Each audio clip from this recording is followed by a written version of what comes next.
Game on! Welcome to the E14 Gamecast, Emotionally 14's gaming podcast, and Happy New Year for 2019. I'm your host, Rob Wade, and I'm joined as always by my pet rock, the incomparable and inimitable, digitally recreated Blake Harmer. Sure you can. Yes, sure you can. You can join us for the E14 Gamecast. I see what you... lovely. Thank you. I see what you did there. Yeah, I like to ask. Yeah, so I got rid of my SNES Classic over Christmas. Oh, okay. It's just, I played it twice and had it for a couple of months, and I'm really bad for hoarding unless I'm decisive. I think the only thing, that's the thing with all these retro consoles. I mean, there is a market, I'm sure there is. Sure. But I must admit, for the most part, I'm sure it's the novelty value. Oh, totally. People will jam it in, plug it in, play it probably fairly solidly for a little while. Yeah. You know, like they will spend a good few evenings, like spend maybe like a long weekend playing all those games. Mm-hmm. It's a bit like when I picked up the Mega Drive compilation on the PS4, for example. Yeah, I had a good couple of weeks of solidly playing through some of the old favourites. Is this the more recent released one? Yeah. Okay. But I was thinking of getting that, but I don't know if I will. Yeah, it's fine. Yeah, it's all right. It's got majority of the stuff that was in the PS3 one, plus a few others, I think. Mm-hmm. So I think there might be a couple that aren't on the PS3 one that I'll. Yeah. Or you got Gunstar Heroes. Yes, that was the main reason I wanted it, because it had Gunstar. Obviously, it had all the stuff like Streets of Rage 1 to 3, Shining Force 1 and 2, that sort of stuff. Yeah, Golden Axe 1, 2, and 3. It's got a good about 50 odd games. It's not a bad collection, to be honest. Yeah, no, it sounds like a good. The big one is it has like all the Mega Drive treasure releases. So it's got like Gunstar Heroes and like Kingdom of Light or something, whatever it's called. They had like 3 or 4 games. There's Alien. Oh no, it's not Shining Force. It's Shining Force is on there. No, I mean the game's made by Treasure, who obviously the people made Gunstar. They had a couple of other games on the Mega Drive, and they're on there as well. They weren't one side. Wank Choppers, is that one? Possibly. Yeah. Wet Wank in the Thunderstorm, I think was another one. Flim Danglers. Lost Nights of Toss. Yeah. Cod Smokers. You know what's funny is actually I'm going to give a quick shout out to a podcast I started listening to over Christmas called R3 Cents. And it's a friend of mine, Chris, who I think you've met actually. And he and 2 of his friends are counting down. The whole premise of the show is they're counting down their top 100 games of all time. Oh, okay. And some of the names, man, like just, some of the stuff you remember, you think back and you're just like, man, they just didn't really try when it comes to naming stuff, like just not them, obviously. Their name is very good, especially it's actually quite meta. But, the actual games themselves. The actual games themselves, yeah. But there's some really interesting stuff in their lists, and it makes me think back kind of fondly to some of the stuff I've played. And in some cases, I'm also like, man, I sound like I dodged a bullet by not playing that one. Are they all similar age to us? Or kind of slightly younger, but not by that much, if that makes sense. So sort of, late 20s. We are going to get some SNES and Mega Drive stuff. Oh, yeah, that's already started happening, I think. My worry is I thought we were unlikely to see anything earlier than that. That's what I meant. Maybe not so much. But I mean, they do. Chris in particular is quite a retro game fan, so I think if anybody's gone back and played the older stuff, it would almost certainly be him. So not that I don't think I would ever classify any of the Spectrum games in my top games of all time. No, indeed. They have their place in history, don't get me Absolutely, wrong. But would I look back and go, yes, that is the Manic Miner, that is my all-time favourite. Yeah, I went back and I was about to say something there and I stopped myself. But Horace Goes Skiing, that's the fucking game for me. Yeah, exactly. Granny's Garden, what a classic. Not so much. Fun, when you're a kid and don't know any better. But, nowadays, doesn't really date so well. I don't think any of them date that well. I mean, some of the text adventure games probably aged a little bit better. They're still enjoyable. They're a little bit like, obviously back in there when you had older games, one of the reasons they were so fucking hard was because they only lasted 2 or 3 hours tops. Whereas, nowadays obviously stuff is expected to keep you going for 150 hours or it's not, praise Geralt and all that. but it's nowadays we have much more of a kind of expectation of like longevity when it comes to video games, whereas before we just wanted them to be fun. And I say we, it's like the royal we, rather than me and you specifically, because that would be a bit unfair to single us out because we're not actually that bad for it. Yeah. I mean, are they getting? I'm not that I've really listened. Obviously, not listened to this podcast, but have they? I realise I'm blindsiding you with this completely. Yeah. Yeah. Have they? Whereabouts have they got to? 95. I want to say it's early days. Okay. But and is it how many people on the podcast? Sorry, 3. Oh, good. Each episode's about. I want to say about 15, 20 minutes long at a push. And is it each one doing their own number 95? Yeah. So every week is like this week it's number 95. And they go around the table and kind of talk about it. Yeah, so they'll say my number 95 game is this, and exactly talk about it. Yeah, if I want to go, well, my one is this. Or if they have a kind of frame of reference for it, it's like, oh, I know that game, I played it, and that sort of thing. And obviously, what's nice is because they're running off their historical kind of favorites, they invariably talk about like family stuff, kind of weaves its way in, and sentimental attachment and all that jazz. And it's just a nice, it's a nice listening experience. It's like short and sweet, and it's a nice, it's a cool premise. It's a nice take on video game podcasts, which most of the time are just what we do. It's kind of like what games you game. Yeah, sounds like a nice premise, which because I think it require a lot of work and research for me. I think that one because I feel like I want to do it, but at the same time, I know it will take a long time to figure out. Yeah, because I have the strength. Because I mean, it would take me a long time to work out a definitive list of my top 100 games of all time. And even then, I probably wouldn't be happy by the end of it because I'd be like, no, it should have been higher or whatever. But the other part of it is that I can recall memories of certain games, obviously, but sometimes, your memory of a game isn't always as strong as yours, so I probably would have to look up and research the game as well, especially if it's like an older game. Like I remember memories of playing some like the old strategy games on PC, like some of the 40k ones, like Rights of War, and which wouldn't have had as much of an impact on me as like Chaos Gate did, or like the original Dawn of War, for example. Yeah, but I still remember playing it, and I have memories of putting a fair few hours into it, even if it's like probably it wouldn't, if it did enter into any part of the range, it would definitely be in the higher edge of the 100. Yeah. So, but even then, I was like going, 100.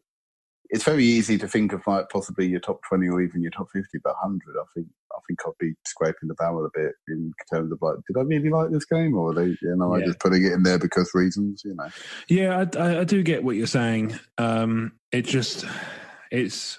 I think what would end up worrying me, but kind of it would be playing on my mind a lot is because PC gaming is so rife with a huge list of games that have been released, right?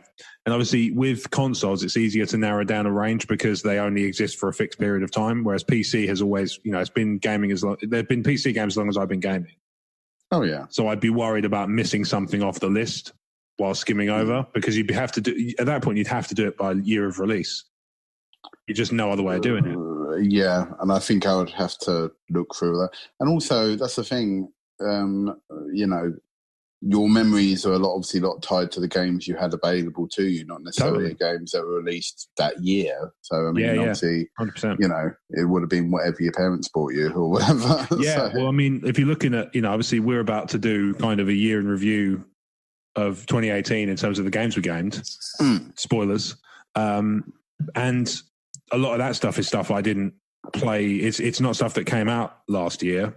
It's just things I finally got to. Okay. Yeah. Yes, you did a lot more. I must admit there's a few. I think a large chunk of my early part of this year is going to be going back and doing some of the games I didn't get around to doing. Yeah, which is pretty much how my last year just started and carried on going. Because I must admit, with some of like birthday and Christmas money, I've gone back and bought quite a few of the games that I didn't get in the sales and that. So that's why I'm hoping. Yeah. So you probably won't hear from me going, "Yep, still playing this" or whatever, because I've noticed a few of the games I picked up are fairly big games as well. Yeah, so I've got a bit of that looming ahead of me because to give you, before we dive into the 2018 kind of roundup, we can talk a little bit about what we're currently gaming. Yeah. So I just finished, as in the last couple of days. I got Pokemon Let's Go Pikachu for Christmas. Oh yeah. It's fucking wonderful. I have to say, it's everything I've ever wanted from a Pokemon game. It's 3D.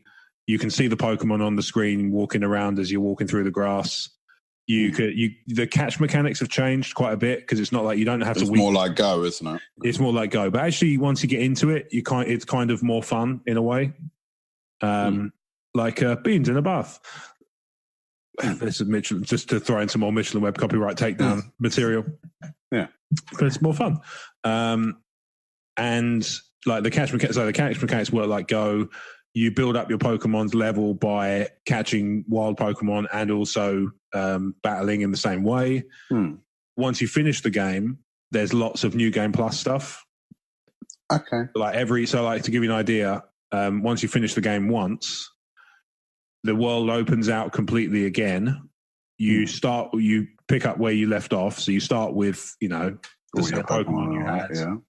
But around the map, there's new people to battle with different criteria and stuff. Or like you can only use certain Pokemon or exactly. Yeah. Okay. So it's like, this person will only do a one-on-one with this particular Pokemon. So you have to go into like a level 70 of that, which means if you haven't already been building them up, then you might be tempted to if you're a completionist or a sociopath or both. Oh, yeah. Is it similar to, because I know obviously the key differences between Pikachu and Eevee, don't get me wrong. Yeah. But is it a bit like Red and Blue where only some on some and some on others? Or? I haven't really spotted that yet. There's certain Pokemon you'd expect to be in only one and one in only the other, but I've caught them both. So like different versions of Nidoran and stuff. But at the same time, that may well be the case. I know there's some stuff that you can only trade for, same as you could on Red and Blue. Like there's only certain ones won't evolve without a trade, that sort of thing. But then I don't really. It's not that I don't have any friends, but I don't think I've got any Pokemon Go Let's Go playing friends. Yeah, I mean, well, that's the thing. I was sort of waiting. It's an annoying thing because I was sort of waiting on people I knew's opinion on it. Oh. It was I didn't put it on my Christmas list because I was still in two minds on whether to get it or not. Okay. And I had enough games on my list that people would buy me anyway as well. Yeah. So I was a bit like totally reasonable. And I didn't feel like that. But yeah, there wasn't anything. I don't know. I was worried I might find it too cutesy. No, just simple. Because I was worried it was going to be. I will say it probably took me less time to get through the game than it did when I played the Game Boy versions. But that's mainly because Pikachu just became OP McFaggoty Pants within like. To be fair, he is in like the original show. Yeah, well, the thing is, like, it made me think about how stupid those cartoons are because they don't like they're kind of entertaining for kids, but they don't teach the kids how to win the game. It's like they, because every fucking Pokemon battle, he battles type against type. So it's like Pikachu against Raichu, Charizard against Magmar. It's like, use the fucking water ones, you do. No, but I think they even like Misty and Brock tell him that though. Yeah, exactly. It's like, you'd have they'll tell him like, you need to fight this guy with that guy. And he's like, no, Pikachu. It's like, you got your ass handed to you, absolute tool. I want to be a total tool. No one ever was. Yeah, but I literally just finished playing that in the last few days. That's I've been doing a little bit of the New Game Plus stuff, but that's mainly to kind of go back and find the things I didn't find last time. And also, obviously, there's certain bits on the map where it's easier to find high level Pokemon, so you can build up stuff quicker if you've got like the low level ones you want to evolve. Yeah. Because that's one of the ways I need to bulk out my Pokedex is to get the evolved versions of stuff. Because like the one thing I will say as well actually is to its credit, in addition to it being a fun game, the integration with the phone version is fantastic. Once you've found the right location in the game on the Switch, you can then sync it up with your Pokemon Go account, and then you can just pick Pokemon off your screen that are eligible. So mainly that means they're only the ones from the Kanto region rather than any of the other ones. Yeah. And you send them to a park in Pokemon Let's Go, on the Switch. So you take them from the phone, send them to the Switch, and then once you go on the Switch, you can go and visit them in the park, and then you can catch them and then add them to your Pokedex. I thought it was going to be, if you've got them in your Pokedex gets filled out, in which case all I had to do was find 4 fucking Pokemon, and then I would have completed the entire thing. That's what I thought, and I just thought, because it's not that straightforward. No, but you have to catch them then to then get the Pokedex. You have to catch them, and also if you can't just say... It does make it easier, though. Yeah, for example, you've got, let's say Vulpix is a good example, right? I don't have a Vulpix in my Switch version. I haven't found one yet. I've seen them in battles, but I haven't found one. I've got one in my Pokedex on the phone game, but because I've not got a spare one to send, I can't complete my Pokedex for that particular one. So you have to have one in your inventory, for lack of a better expression, in your Pokemon Go game. You have to have a spare one, or one that you're happy to lose from your phone game, because it will be gone forever. So you move it. I haven't been playing my phone game for God knows how long, so I probably could move it. I probably would do that. Move it all into the Switch version, and then just go. It would solve a lot of my evolving problems. Looking at my list here, the ones I'm missing on the Switch, I think, are a lot of the ones like Gengar and Golem and stuff that you need to evolve, that you need to trade rather. But I've got those on Pokemon Go, and I've got quite high level ones, so I could just send them through. Yeah, it's the CP factor affect the level of the Pokemon? To a point, yeah. Because within the Switch game, the higher the level, the more CP they have. But it's based on the stats rather than the level itself. But obviously, the more levels you have, the more stats you've increased. Yeah, no, I meant if you did catch if you caught any of the Go ones in the park, I didn't know if the CP of them registered the level you caught them at. To a point, I think there's a cap. So I think it gets to a point where it's if it's over a certain CP, it will reduce it down a little bit to make it sort of a little bit more competitive compared to the other stuff. Because otherwise, you just go with your 3,000 CP Gyarados and just wipe the fucking floor with everyone. Well, that's what I was thinking, because I didn't know if that was going to give me a level 70 Gyarados from the half or exactly. something. Yeah. So it's right, well, me and this Pikachu, we're going to take the fucking world by storm. Didn't take long to get my Gyarados, incidentally. But I mean, I was interested in it, and it does look good. I think it was the whole, like a lot of Switch games, sometimes it's the throwing 50 quid on a gate, taking a gamble on 50 quid. Yeah, taking a punt on it's a bit of a... And that's the other thing, is it's not going to go down in price as well. That's tricky. Well, not digitally. That's the physical copies, I think, have already got down to about 35 quid. Oh, have if they? you shop from the right place, yeah. Oh, okay. Maybe I should look around and maybe do that. They do go into deal. It's just you have to go a little bit further afield to find them sometimes. Yeah. So I may pick it up eventually. It's just not... I think it's worth it. I think you dig it. Oh, yeah. I think my worry was that I thought, because a lot of people said everyone seems to say it's good. But then there were some people that saying it is obviously built for newcomers and younger players. And then that's where I started going is it going to be too dumbed down that I'm not going to enjoy it then? Yeah. I'd say dumbed down is probably a strong word for it, but it does feel a little bit simpler than the Game Boy game in terms of grinding. You don't seem to have to do as much grinding. Yeah, but then again, that's not necessarily a bad thing, because sometimes... No. Sometimes grinding is grinding. So. Yeah, also, not for nothing, I got shit to do. So, I don't know if I mentioned that whole Media Empire thing, quite a busy day. So if I can reduce down 10 hours here and there from the odd games, I'll quite happily do so. Yeah, and I must admit, well, about segueing into what I'm currently playing at the moment is I've started the most recent Assassin's Creed, so Odyssey. Oh, okay, nice. How is it? It plays mostly like Origins, so I am enjoying it.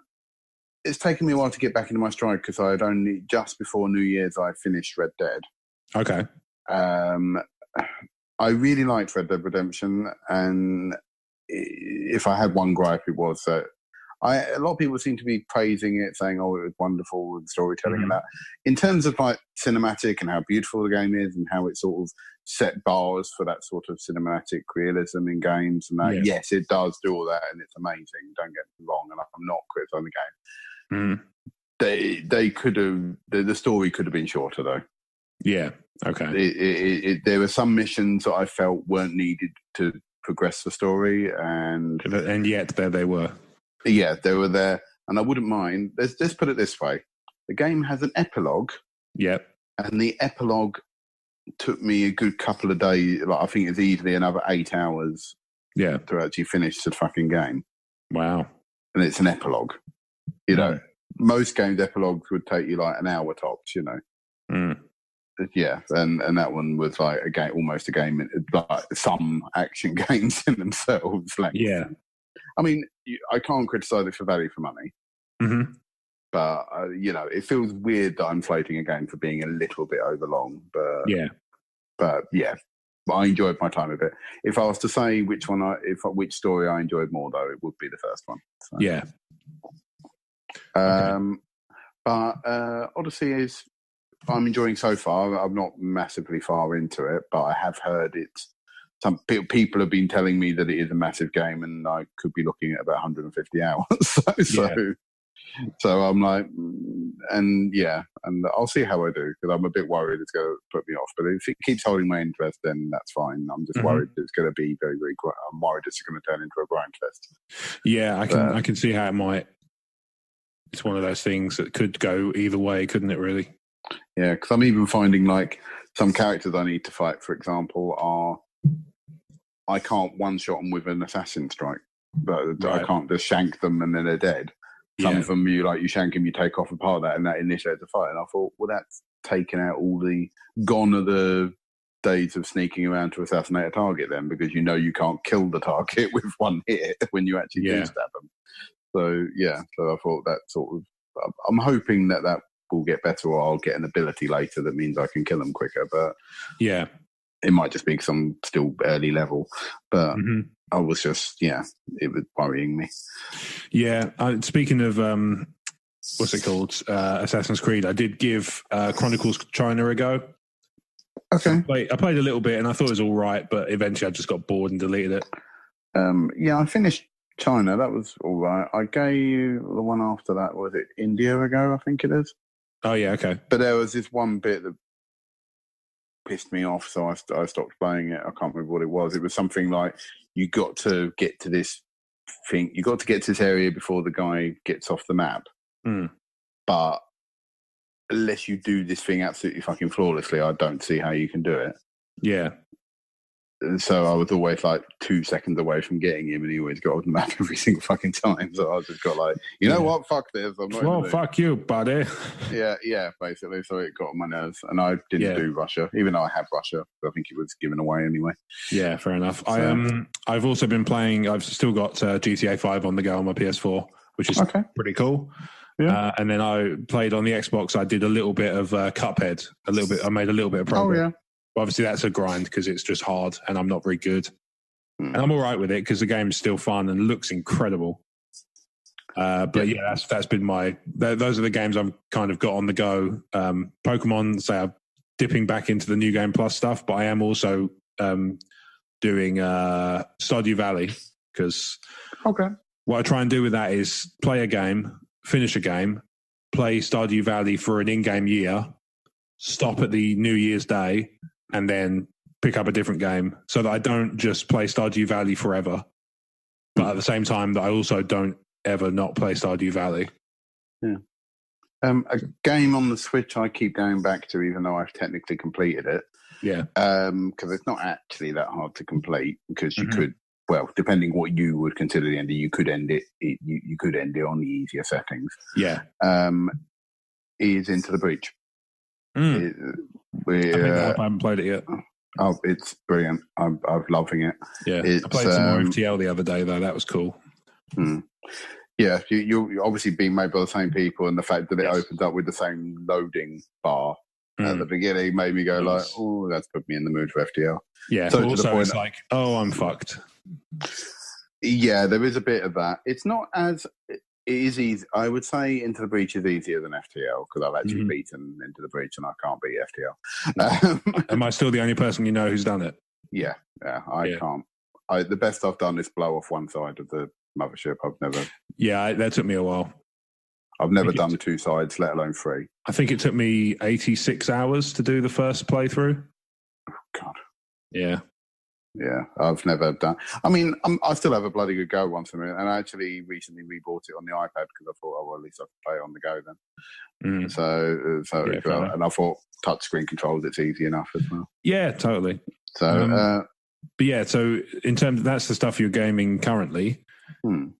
Let's talk about 2018. Okay, so my game of the year, and I know it's getting a lot of people's game of the years, is God of War.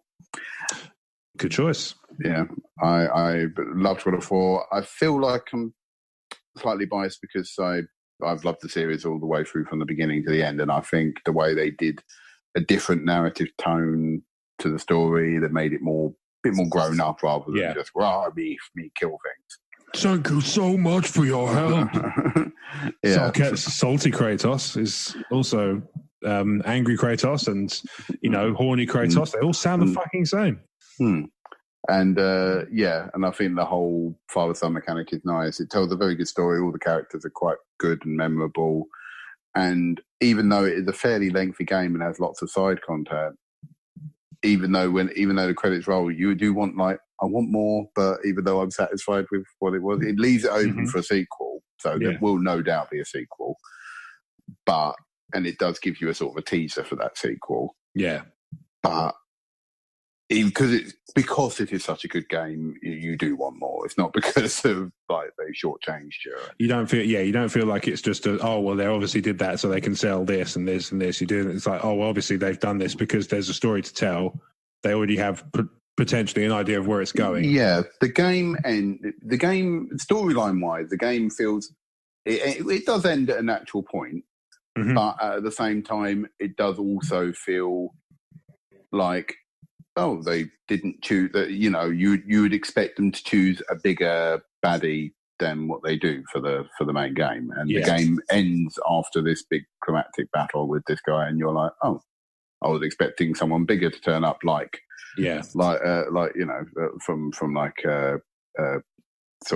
from Norse mythology or whatever, something significant. Yeah, and that doesn't happen. But I mean, at the same time, though, it didn't need to happen because it's just a good story. It's self-contained, and that they didn't need to use major characters to tell the story. But obviously, it's left it open that there is going to be a bigger character in the sequel. But that's the thing, and I felt like that's good because they've done what they wanted to do, told a good story, and then gone, oh yes, but there's more. But then again, God of War 2 ended on a cliffhanger, because they knew there was going to be God of War 3. Indeed. So that's your pick. So any honourable mentions? I have played some good games this year, I must admit. If I was to say a favourite indie game I've played this year, Oxenfree. Okay. I've heard that story-wise. It's only about 3 or 4 hours long, but it's brilliant story. It is just like a puzzle, action adventure game. It is more one of these, it's more about the story than the actual gameplay, but it's all very well done. It is just a bog standard puzzle game, but it is, the story is what carries it and it's brilliant, and it hooks you for that time you're with it. And I do recommend anyone who hasn't played it to play it. Yeah. Obviously, I did sort of technically finish Into the Breach at the end, the curtain end of 2018. Yeah. So the little part of me goes like, just because I'm still playing it at the moment, it's like, it is fucking good. But damn it, play it. It's on my pile. Many things are.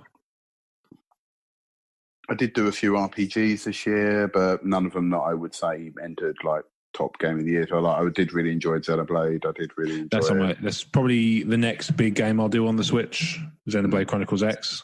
It is a big game. It is a big. Yeah. All right, cool. So be prepared for that.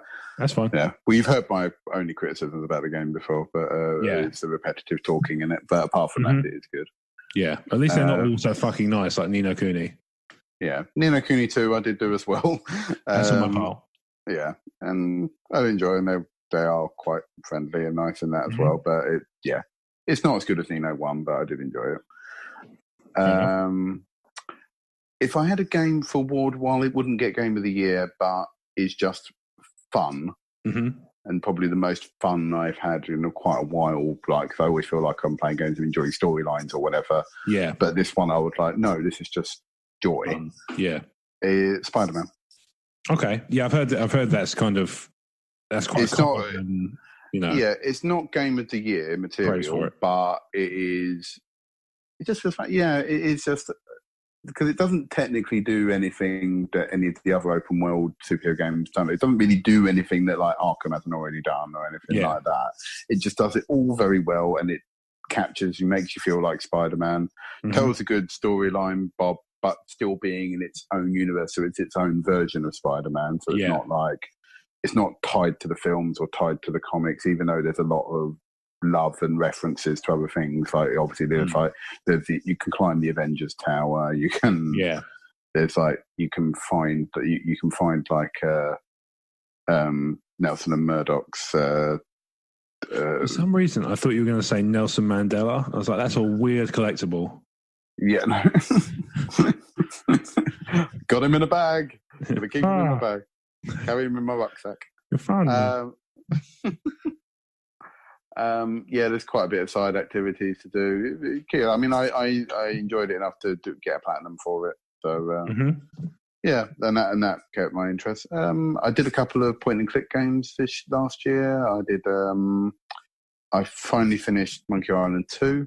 Yep. And I also did Broken Age, which I enjoyed as well. Okay.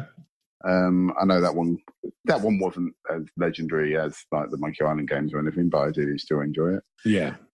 I'd say Oxenfree and God of War were two of my highest games that I actually played that year. I know Oxenfree didn't technically release in 2018. But I did really like it. What would you say yours was, then? I'm having trouble because I'm looking through my list. And it's much like, so we've obviously by this time the Crazy Train will have been out, where I said that there was a lot of things where I didn't have a standout one, there was loads of stuff I thought was good and loads of stuff I thought was okay. There's only really one game on here that I felt like I could have done without playing and it would have been fine, which is Arkham VR. And that's not to say it wasn't enjoyable, because I was playing it around at my sister's and I just I remember having a very fun time, mainly shitting myself at the idea of Killer Croc turning up because he was twice my height. And obviously in VR, that's quite a lot. Yes, but the thing that will stick with me forever about Arkham VR is the funniest thing about it is in the beginning of the game, you play young Bruce Wayne as a kid. And I'm just looking around at my parents going, how fucking tall are you? Because I'm 6'7" and I'm young 8-year-old Bruce Wayne or whatever. Yeah. You're looking at it just like, Jesus Christ, there must be giant people. No wonder people of Gotham wanted them dead. They were like weird freak creatures. Shit, I did Odyssey this year as well. Oh, Mario Odyssey? Yeah. Yeah, I finished that last year, so I can't count it. Sorry, not last year, the year before, I should say. Well, I'll say I finished Odyssey. I didn't finish it, I suppose, but I did the story. I did the story, yeah. Yeah, it's a good game. I like it a lot. Oh, yeah, I thought it was very enjoyable. And yeah, it's fun. Yes. Exactly. It's just cheerful. Like, it's just upbeat, it's colourful, the worlds are fun, it's over the top, it's... But a little part of me feels like I should have showered that with a bit more praise than I just did. It's a really good game. It's a really good game. Really good Mario game, really good game in general. Just like I say, just a fun experience all around. I can give you some ideas of the stuff I played. So the first game I finished for this 2018 was Arkham Knight, which I think I'd been playing over Christmas and finally finished in New Year. Okay. I think I wasn't playing it at Christmas, obviously, because there was, family to see and that. But when I was playing games, I think it was towards sort of first part of New Year. I think I finished it. In fact, part of me, I feel like this is a bit of like a weird thing of mine, but because I keep a list on my spreadsheets, I have a feeling I was about to complete it on like late part of December, and I held off until early January so I could count it on the new sheet, because 2017 was already pretty stacked because I'd done like 34 games, which is quite a lot for me. I mean, I normally, this is why I feel like I've let myself down this last year, because I normally average about 3 games a month. Yeah. So I normally get into the 30s. Looks like you did 2. Yeah, and I've done about 26, so just over 2 a month. Mm. Which, I mean, there is some big-ass games in there, so I suppose I shouldn't feel too bad, because there is stuff like Red Dead 2, Xenoblade, Cooney. So, I mean, there are quite a few high-hour games. The only big ones I can see are Skyrim, which I redid on the Switch. Okay. And Shadow of War, which I spent a lot of time playing. Mm. I did Shadow of War that year. Yeah, I did all of the third series of Walking Dead, all of those episodes. So, despite the fact that it was janky as fuck on the bug side, it was a really good story. Mm. And then, like I said, I did Arkham VR.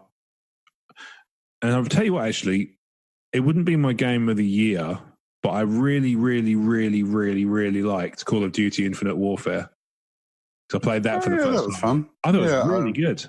I like that one a lot. I can't remember. I didn't beat that this year, but whatever it probably been when it came out, so a couple of years ago possibly. But I don't think it deserved the criticism it got. It gets the standard Call of Duty, they're all the same criticism.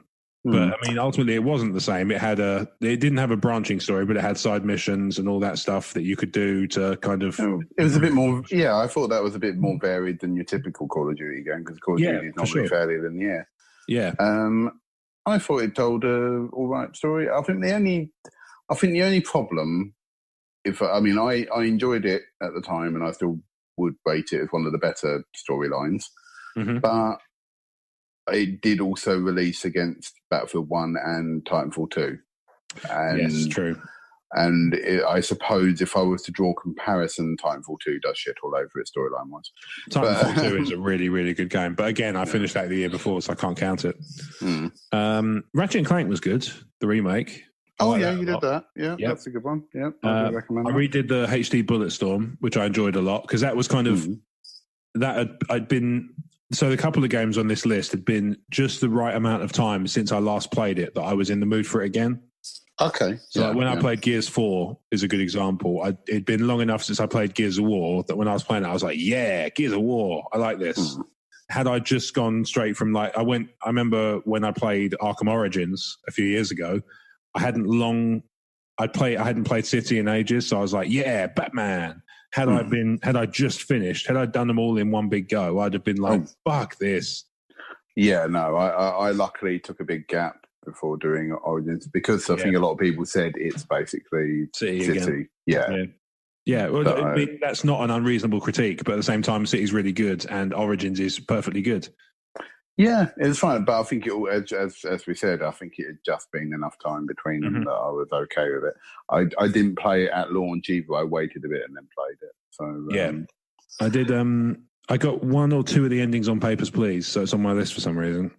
I know there are multiple endings to that game, but I did sink quite a few days into it in the game sense, not in the actual sense, because it's not a long game. Yeah, I've never played it all the way through. I should go back and do it, really. I played it for a bit, went, this seems quite darkly hilarious, but and then I went, I'll come back to it, and then I never did. Yeah, I did my second Skyrim playthrough. Did all the DLC this time, because I bought it on 360 way back when, and never got to playing the DLC because just other games. And I bought the definitive edition on Xbox a while back, and also again just never got to it. So when the Switch version came out, I was like, yes, all over that on my commute. Thank you very much. And it was wonderful. It was just a wonderful experience to go back through that, to the point where I really, if they turned around and said, we're remaking Fallout 3 for the Switch, I'd have been like, fucking yes. New Vegas, fucking yes. 4, yeah, fine. But 3 in New Vegas would have been enough for me. I would have been happy with that. I mean, to be honest, there are a lot of people who were expecting that to be the announcement before 76 was announced, weren't they? Yeah, indeed. And maybe they wish they'd done that now. But hindsight. I did the HD remake of Bayonetta because I bought the double pack on Switch. Yep. That's been long enough. Yeah, I think on my list, even though I did Bayonetta last year, I didn't include it because I only ever include games I've never completed before. I just do ones where I've been through the whole game from start to finish. So if it's an HD remake and it's been long enough, I'll count it on a kind of vague technicality. Yeah, but sometimes I will include games that, I basically include games I've never beaten before, but I've also done, and I've done the single player mode of. So, like Battlefront 2, for example, is on this list, which done the campaign. And the campaign isn't that long, I know, but I was like, well, it's technically the single player mode. It does tell a story. It has a story, so I'm counting it. If it was like it's just a training mode, or whatever, then obviously I wouldn't have counted it. But I get what you mean. I did. So I got this indie game on Switch called Golf Story. Oh yeah, I remember you talking about that. It's fun, and that's an entertaining game. And you do have to kind of get guard to a point with it. Trials of the Blood Dragon was a ton of fun. Oh yeah, I love the Blood Dragon. The whole Blood Dragon like sort of aesthetic as well anyway. And then the Trials mechanic kind of added something extra to it. It was nails like Trials, but at the same time, it was slightly easier than Trials. The story was ludicrous, but in the best possible way. And do they have any returning characters from yes, but without saying too, I don't want to say too much in case you do get to playing it. Oh, okay. But people turn up. You play as Rex Power Cult's kids, I think. Okay. Yeah, because I obviously got given away with gold, and I do intend to play it eventually. It's good fun. This list annoys me because it's because it's got lots of games that are like really long, and it probably explains why I've not that. But I think a large reason I've not completed as many games this year is that because some of them are very long games and some of them are very short games, and I think with nothing in the middle. I think the only game that comes close to being somewhere in the middle is like Wolfenstein 2, but but a lot of these games, I think a large chunk of it is probably because I've sunk so many hours into the Gungeon and still not completed it. Yeah, I'm right there with you, buddy. So I haven't done it myself. Yeah, I literally got to near the end once. Annoyingly, with FTL, I got better over time. With Enter the Gungeon, I seem to be getting worse. The more I feel like I had bad days with it. Yeah, the less I feel like I understand the fundamentals of the mechanics with Enter the Gungeon. With FTL, I could see, like, there was a certain point where I started to see a progressive pattern of I'm getting a bit further each time. And then eventually I got to the point where I'd taken one chunk off the mothership and then I'd taken the second chunk off. And then a few attempts later, I'd got the third chunk off and killed it and won the game.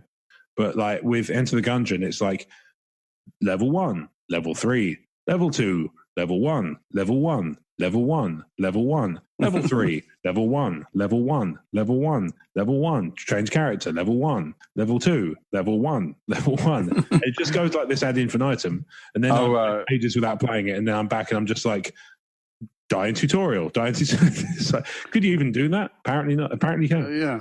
I don't know. I suppose I have played a lot of Gungeon to the point where I do feel like I was getting progressively better. So I would normally get to level 2 or level 3 most times. But it would be very rare that I would get to level 4. I mean, I've only got to level 5 once.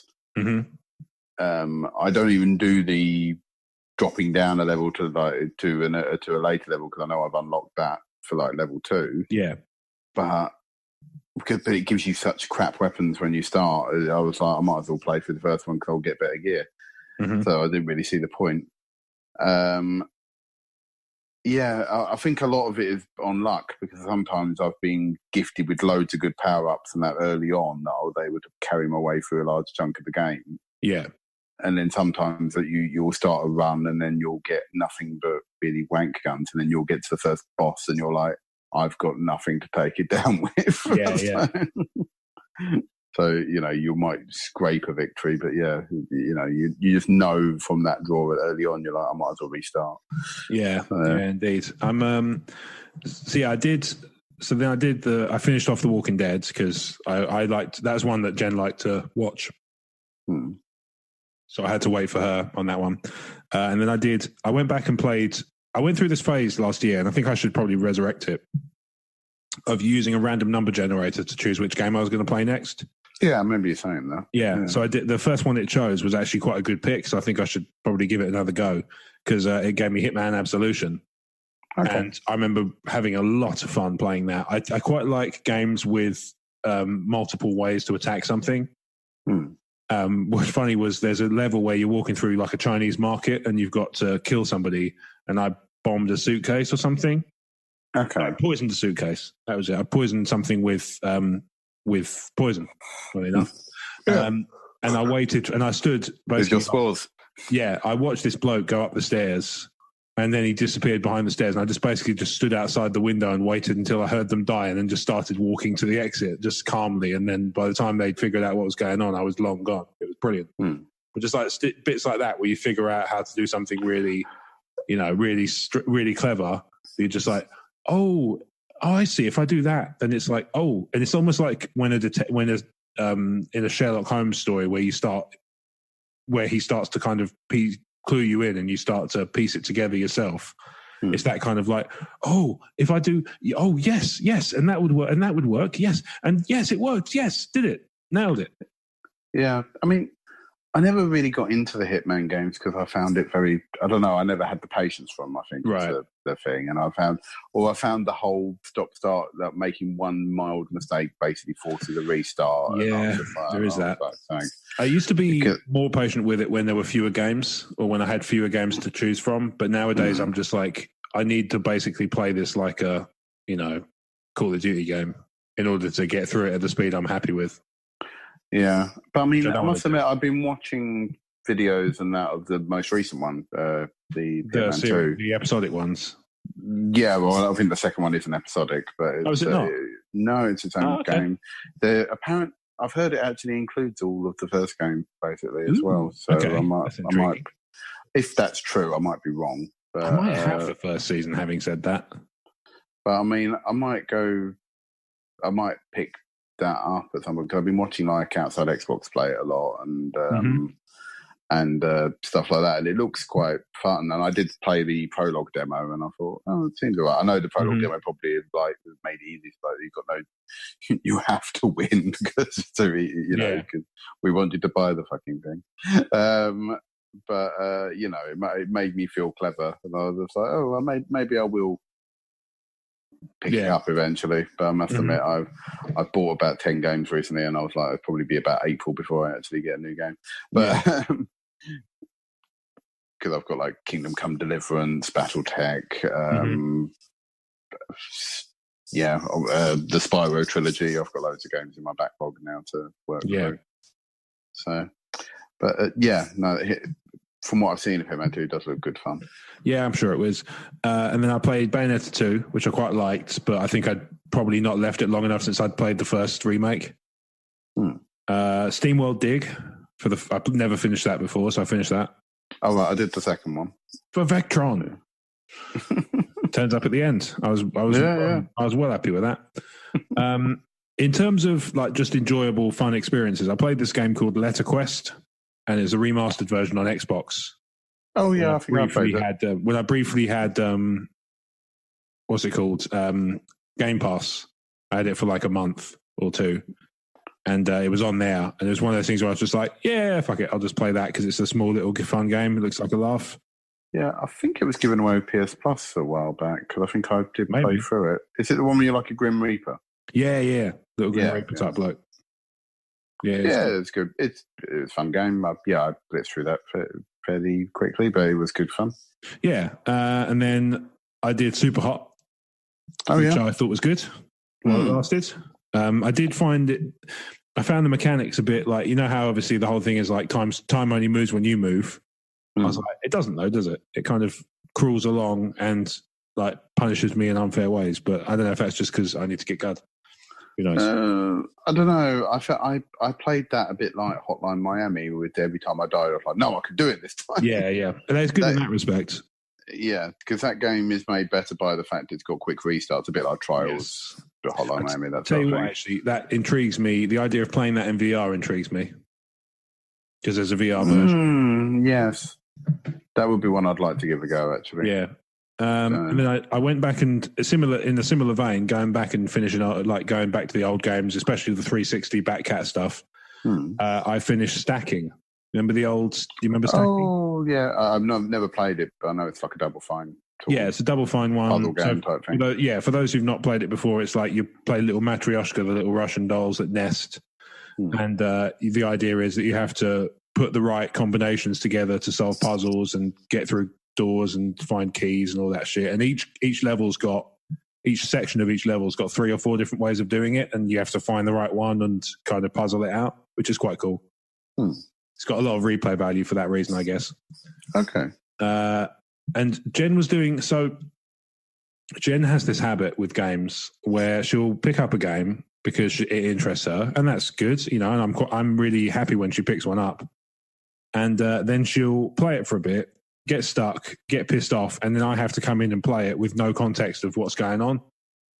So then I just find myself in the end, it means I don't go back and play that game, even though I might like to otherwise.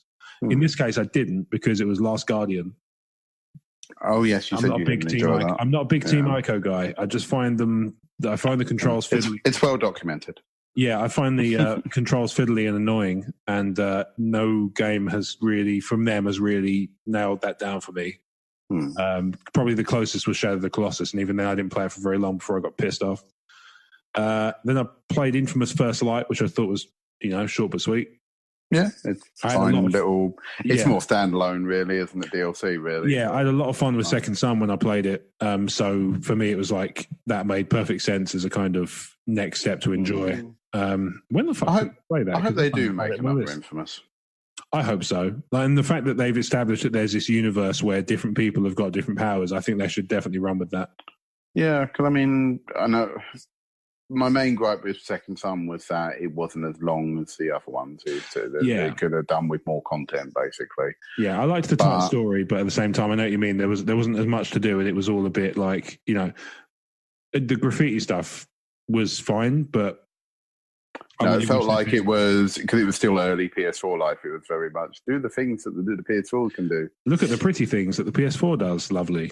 Yeah, which is fun. But I still enjoyed the game. But it was fun. It was a lot of fun. Like I say, the Infamous series is one of my sort of more enjoyable PlayStation franchises. Shadow of War, I spent a lot of time playing. I like that a lot. Me and Jen played Unravel 2 together, which was an exercise in frustration. Yeah, I wouldn't know. When we so the thing with Unravel 1 is obviously you're a single bloke around the wall. You have to get to each checkpoint and sort of do yourself up to the thing without running out of wall. And it's good. It's clever. It's a really beautiful game. Its story is really cool.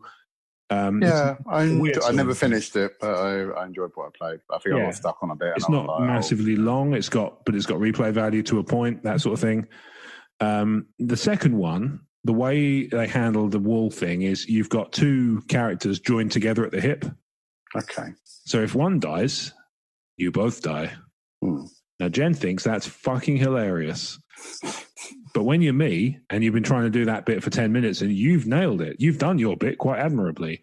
And then Captain fucking Numbnuts drops into the fiery pit of abyss and you're like, oh, for fuck's sake, he did it again. Like literally the same death, the same way twice in a row or 3 times in a row. And then when she does something and I die because, for some stupid reason, she's like making it look like I'm a massive fuck up. That causes me a lot of frustration. But yeah, we finished it in the end. And that was it was a nice experience. We did we finished it at the end. Wedding's off. No, we did finish. We finished the game. And we did, to be fair, it did cause us to bicker a bit, but we did laugh a lot as well because sometimes when you both die or one of you dies, it is quite funny. But it was just one of those things where it's like after a while, you just find yourself going, okay, it stopped being funny ages ago. I just want to get through this one bit before one of us dies. Also in the game. Yeah, exactly. And then the last game I played for the year was Hyrule Warriors on the Switch. Okay. I like that a lot. I would probably say, bearing in mind I've just rattled off my entire list, if I had to pick a game that brought me the most enjoyment for the year, it's probably Shadow of War. Okay. I like that. Yeah. I really like that. And it wasn't the best in terms of it was fun. It was a good game, but it was only the end game that made me go, But then again, I just stopped playing it at that point. So. I got through, I think, 2 or 3 levels of the end game, and then actually, annoyingly, in the walkthroughs, it tells you that there are 10 chapters to the end game, and at chapter 3, you're supposed to be fighting one invading army at one location, but it gave me 3. Now, I'm not sure if that's because maybe I did a really good job with the first 2, and maybe it scales. But the third one, they went from, I was winning comfortably to they fucking destroyed me in one of the battles. And then the other 2 was like, fuck that noise. And then what's more, it got worse to try and go in and reclaim the one I'd lost. Yeah. I never even did the first one because I think I looked at it, saw how high the levels of the orcs were in comparison to my own. Yeah. And I was just like, no, this is just a grind. And also, I was like, at that point in the story, I was like, I don't care. Yeah, but I think this year just gone, it just wasn't like, it wasn't that I didn't play some really good games, but at the same time, when you compare it to the year before, where I'd got my Switch for the first time, played Deadly Tower of Monsters, played. I think I did that last year, actually. Yeah, I played Horizon Zero Dawn, Doom, Titanfall 2, Mafia 3. Battlefield Hardline, which I really liked, despite its limitations, despite its flaws. Mario Odyssey, Mario Rabbids, which I thought was really surprisingly good. Oh, I love Rabbids. You just think about how many games, let's say that there's so many games that came out last year that I really, really loved. Looking at the previous year, obviously, I had Zelda, Firewatch, Neo, Horizon again, Wolf Among Us. What a game! Mario Rabbids, Cuphead. The Assassin's Creed Origins, the Uncharted Lost Legacy. Injustice 2. That year kicks the shit out of this. 2018 was a good year. Yeah, in terms of played a bit. There's really been some good releases. It's just considering when I look back, now I draw comparison to 2017. Yes, 2018 isn't as strong a year in terms of quality. Yeah. So we'll wrap up soon because I realise that obviously for us it's getting late. I realise for the listener that depends on when they started the episode. I'll mention one game I've played this year, which is on the tabletop front, which I think. Oh yeah, go on. I feel I would like to do with the future Let's Play for like a Gamecast. Okay. It's a party game called Snake Oil. Oh, okay, yeah. I know I've talked to you a bit about it before, off microphone, but I played it with some friends on Saturday.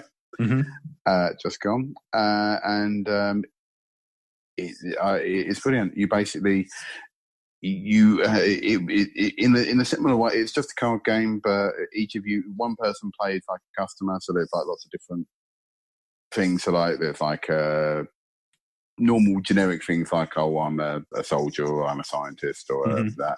Can be some sillier things like, oh, I'm a couch potato, so like a slob, or I'm an alien, or whatever, or a caveman, I think I was at one point. And each other person has a hand of cards, normally about 6 cards, with like either descriptive words or items. And they need to combine 2 of those words to make an item, and then they have to make pitches that sell the item. So I think my favourite one from when we played it on Saturday was Cat with the Prison Guard. Okay. And I sold her the new ethical way of treating people on death row with the murder kite. Murder kite? Yes. Okay. I want to know more. Yeah. So my pitch basically went along lines was like, well, death row is a very depressing scene. There's people that need, they've got the inmates with their last meal. They're not got much to look forward to because they're going to die. Obviously, the people that are witnessing, the people of that, it's obviously a very solemn affair anyway. Yeah. And why not brighten their day with a patented murder kite, which looks bright and colourful, so that obviously brings people cheer. And basically, you strap the inmate in, it flies up into the air. You don't really see the murder because all the spinning blades comes out of the kite from above. So it just it rains down over someone else. But Yeah, so I sort of base and but also you can have it as a sort of way as a deterrent, because if people walk by the prison, they see the murder kite, they'll go, oh yeah, better not kill anyone. I mean, that's a good reminder. Yeah. What intrigues me is that you're like, oh, make their life more interesting and more exciting and, more pleasant. You still refer to them as inmates in the documentations. I feel like you're still, like, maybe there's some marketing that can be done there. Oh, yeah, yeah. And this is the thing, and this is why I want this game to be done, because I think it'd be brilliant with you and Brad playing. Oh, God. Can you imagine? Well, maybe you don't have to one day. Who knows? But yeah. I just think, so pictures, and obviously, yes, the person who's making the decision on who they're going to buy the item off, they all give the point basically in the game. Is it can ask questions and stuff like that. Sure. So I think as something to listen to, I think it would be brilliant. Yeah, I think you're right. So, well, listeners, if you want to hear that, then I think that sounds like a really good way to spend our time. And I'd be more than happy to organise some Let's Plays in amongst our Gamescast for the year. So if you had to pick, because let's say we'll wrap up soon, if you had to pick one game, so one video game this year that you're looking forward to either playing or the release of, what would you say your pick for? What's your most kind of anticipated thing on either on your pile or on your radar? In terms of, not necessarily on my pile, but looking forward to this year. I mean, there's a lot of games on the horizon, but talking imminent, like in the next few months, I'll say Devil May Cry 5. Okay, nice. So, that does look pretty good. I do like my Devil May Cry games, and it's been just long enough between them that I'm hyped for a new one. Okay, nice. Yeah. I was tempted. Originally, I was going to say Days Gone, because that looks like a cool kind of slightly different take on the zombie games. Yeah, it does look interesting. The more I see, and I realise this is a bit of a, the more I see of the Resi 2 remake, the more I want to play it desperately. It does look very good, but I know I'm a big girl's bad with survival horror. Fair. And the fact that the zombies keep getting up also made me go like, oh, fucking hell. Yeah, so that's the one that kind of is intriguing me a lot at the moment in terms of, I do quite like the look of Anthem. Okay. And it's one of those ones that looks like it could be played like Destiny, where you don't need a squad, but it would probably help you. Yeah, I think that it was my worry was, with like Destiny, I was worried I was going to hit the wall where I was going to lose my enjoyment with it. Oh, and I'd be remiss if I didn't mention that it looks increasingly likely that Crackdown 3 might actually see the light of day. So definitely that is on my list, because if there's one game series that just fills me with joy throughout, it's Crackdown. It's the main reason I still have my Xbox. I must admit. Just because it's never been cancelled. Yeah. Well, I mean, to be honest, because I play a lot of games on the PlayStation and a lot of games are multi-platform that seem to be coming out. Crackdown's the only exclusive I'm interested in on the Xbox now, because I mean, every other thing, I know they technically announced the new Halo and the new Gears, but I wouldn't be surprised if that's on next gen now. Yeah. So I feel like Microsoft have gone, we're doing Crackdown 3 and then we're going on to the next gen, basically. We're not going to bother with any other.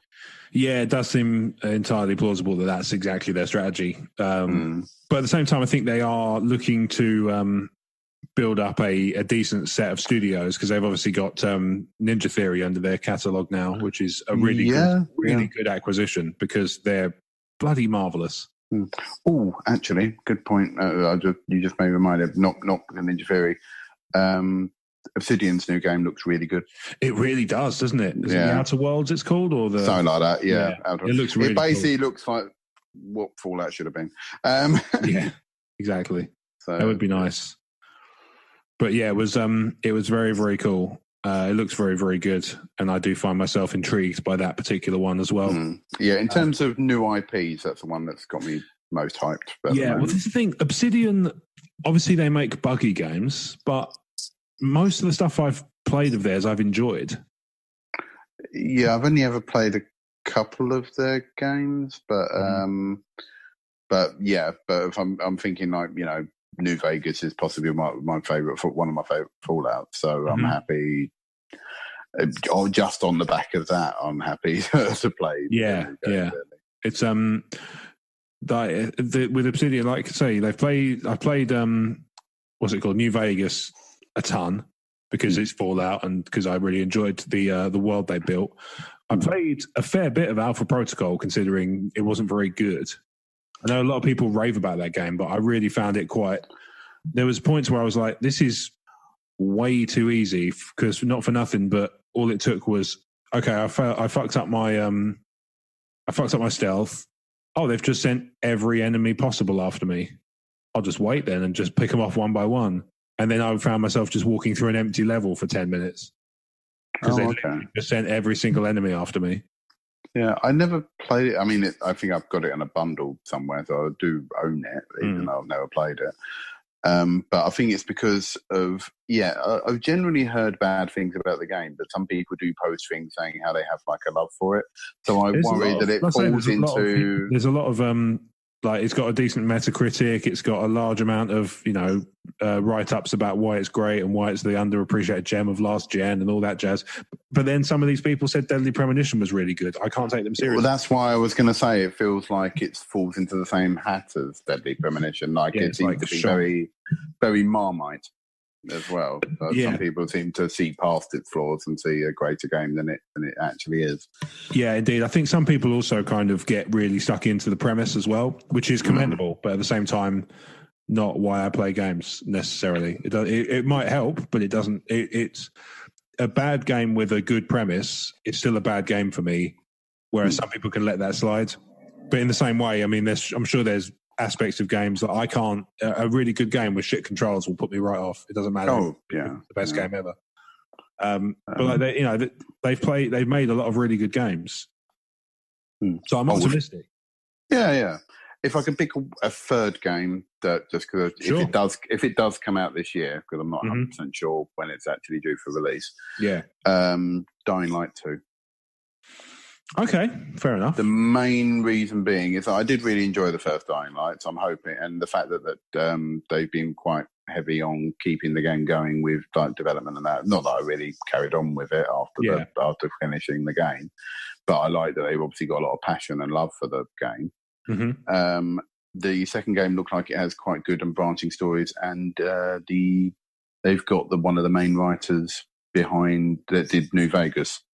Okay. So it's got branching storylines, and the guy who wrote New Vegas, so I was like, ooh, the story could be pretty good. That could sound very cool. The one also that apparently is coming out next year, this coming year rather, Gears 5. So I'll play that. Oh, is that actually likely to come out? Apparently so, yeah. It'll be probably tail end of the year if it is coming out. That's why I wondered if it would hit Xbox One or not. Allegedly the Star Wars Fallen Order is coming out this year as well, but I've yet to see anything about that, so I'm skeptical. That ain't going to be this year. No, 3 or 4 characters will probably find their way to Battlefront 2, but that's about it. Unless they're going to be, because all they've done is make an announcement at E3 with one guy. They didn't show any teaser footage or anything. There has been no show of gameplay footage or announcements up until this point. I mean, they've been teasing Anthem for a good couple of years, so So I'd be amazed if that sleep releases at the end of the year. But unless they pull up Bethesda and seem to go, oh, it's all done and ready and it's coming out this Christmas. But I doubt it. I'll be amazed. Indeed. Well, listeners, there you go. What are you excited about for 2019? What was your game of the year for 2018? Let us know, because we're here, and obviously we can talk about those things on future episodes. And that's, this is episode 51. Maybe we can, use that to get us to 100. But in any case, thank you for listening to the E14 Gamecast. If you've enjoyed the show, we're available on all good subscription platforms and some of the shit ones. So we're on Apple Podcasts, Spotify, YouTube, Spreaker, Stitcher, Podchaser, Podbean, Podomatic, Podcast Republic, fucking everywhere, to be honest, mate. The trick is finding somewhere we're not. And if you do find somewhere we're not, let us know, because I can fix that, hopefully. If you've enjoyed the show, we do a ton of good gaming stuff, including YouTube series. There's written stuff on emotionally14.com, which is a website where all this magic happens. Blake, where can people find you on social media in between shows? You can find me on Instagram at Harmer the Appreciator, on Twitter at Fucksake Blake, and on Facebook we also have the Gamecast message board. Main page. Yeah, so indeed you can join our Facebook groups on Facebook. Funnily enough, and that's the Crazy Train and the E14 Gamecast. The Crazy Train is our comedy and pop culture podcast with no rails. We just go where the conversation takes us. We steer clear of games because that's what this is for. But obviously, they do sometimes creep their way in. And we have Talk Star Wars, which is also a Star Wars podcast where we talk about Star Wars and in the Star Wars way. Did we mention Star Wars? Yeah, here and there. If you want to follow me on Twitter, you can do so by finding me on Twitter and Instagram at Rob Wade Vision, or Instagram and Twitter at Emotionally14, at Talk Star Wars. Those are all handled by me at the moment. I see no reason that's going to change. If you want to email the shows, podcast at emotionally14.com. I think that's about it, isn't it? Yeah, I think so. We make podcasts, we endorse podcasts, we make videos. We don't endorse videos, but if you want us to, then obviously get in touch. And yeah, we got some bits and pieces of gaming videos on YouTube, but they're quite fun. Definitely recommend those. That's about it, isn't it? Yeah. Groovy. All right, well, there you go. Cool. Thank you very much for listening to episode 51 of the E14 Gamecast. We'll see you soon for episode 52. Bibbidi Bop Games. Wow.